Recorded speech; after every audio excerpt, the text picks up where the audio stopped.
way we did it was I had my big brother here. He lifted up the mower and I slid this cinder block underneath. The first thing I did was I put wood underneath the front tires. The way I got those tires like that is I backed it up first. So I got it pretty much in position where I want it. I backed it up and then I kicked this under there. So we have the mower off the ground. All you need is a little bit of clearance. You do want to have your e-brake engaged. You're going to need that. All right, Josh, hold. Do a good job filming now. This is for one of our friends down in Florida. Hold the phone and pay attention, okay?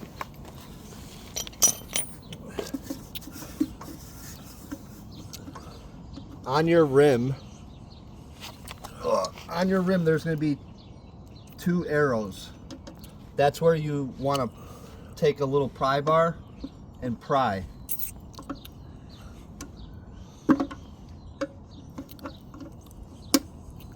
Be very careful because you can crack this. It's very fragile. That's going to expose all this. That's going to expose your hardware, right? So the socket is a 3/16 socket. Put it on there nice and tight.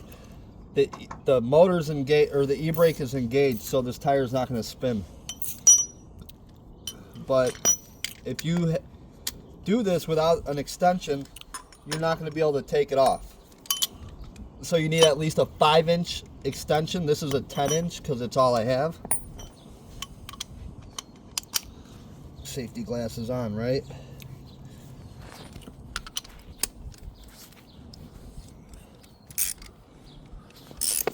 Lefty loosey, righty tighty. So it's going to be tough to break, but it should break fairly easy.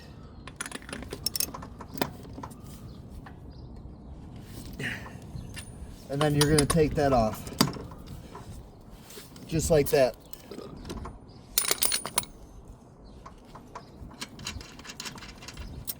There's one. Put that in my tray. Oh, dude, I thought that was a spider. For real? That freaked me out. This is galvanized hardware, so if you over tighten it,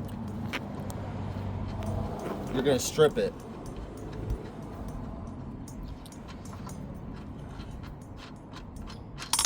Boom, that's off.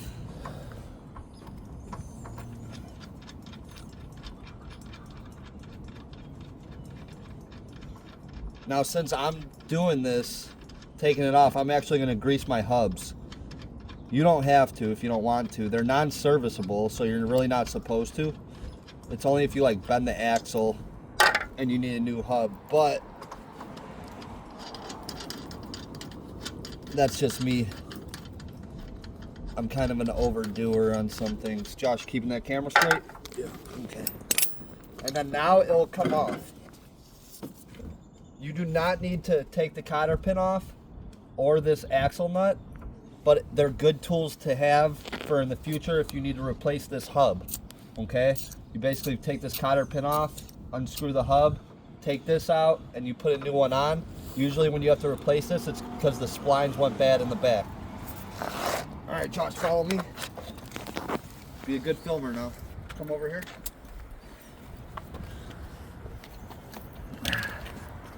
What I recommend you doing is taking Dawn dish soap, a lot of Dawn dish soap and a little bit of water.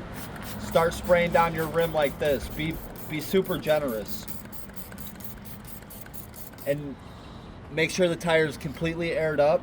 If it holds no air at all, then you do need to replace the tire. I'm not going to fully take the tire off because it's a lot of work. And you are going to need an air compressor too, by the way. So identify your leak, whether it's in the tread or not. But at this point, that's how you take the rim off the tractor. But just know that it's very easy to damage these tires. I think it costs like 35 bucks if you bring this to a lawn and power store in your area. Just bring them the rim and tire and they'll take it from here. You have to remove this valve cap and the valve on the inside of the valve, of the tire valve. It's called a Schrader valve. So you have to remove the Schrader valve from the inside of the valve. That'll deflate the tire, and then you're basically going to pop the tire off. There's a few ways to go about it.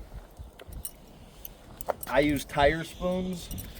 I stick a tire spoon on the inside here when it's totally flat, and I peel it back. And I get it off the rim. But now when you're putting the tire back on, don't be a rookie. Make sure that the valve stem is facing you. Seat it back on. Be a good video taker now, Josh. And then your hardware here, the flat side's gonna face you. The beveled side is gonna go into the rim. You know what? Since we have it off,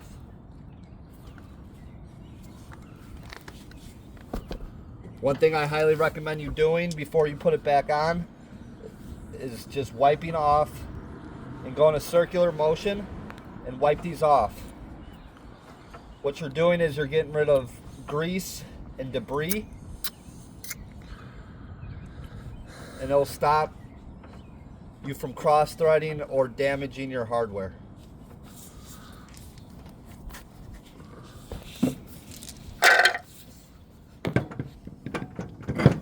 Back on. Boom. The socket size is a 13/16 on a 1/2-inch ratchet with a 10-inch ratchet extension.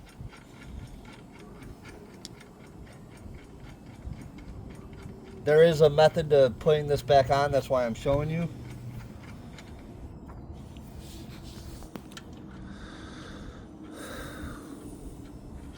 Josh, you breathe louder than a lion waking up from a nap. Don't make fun of me. I'm not making fun of you.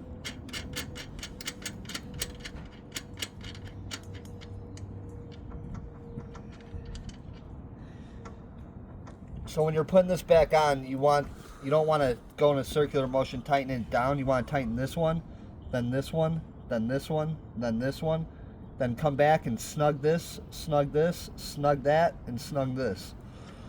The reason why is because if you go in a circular motion, what you're doing is one lug nut might be on there tighter than the rest.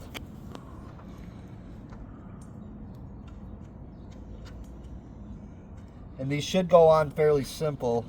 And if you feel resistance, there may be dirt in there.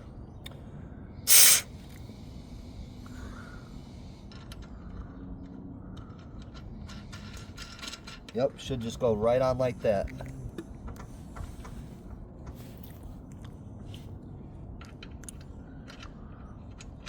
And you want to make sure that the rim is tight to the hub, to the axle hub.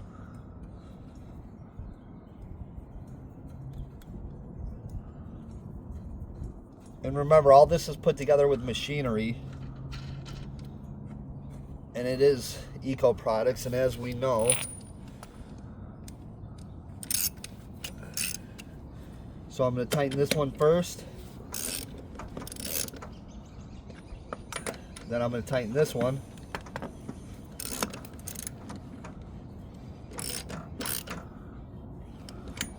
then this one,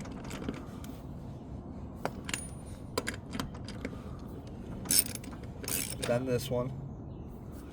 So now they're all on there, and now I'm going to go back and snug them down in that same pattern. And remember, this is your tire, so you want to, you don't strip out your hardware, but definitely be generous with the amount of pressure that you're applying.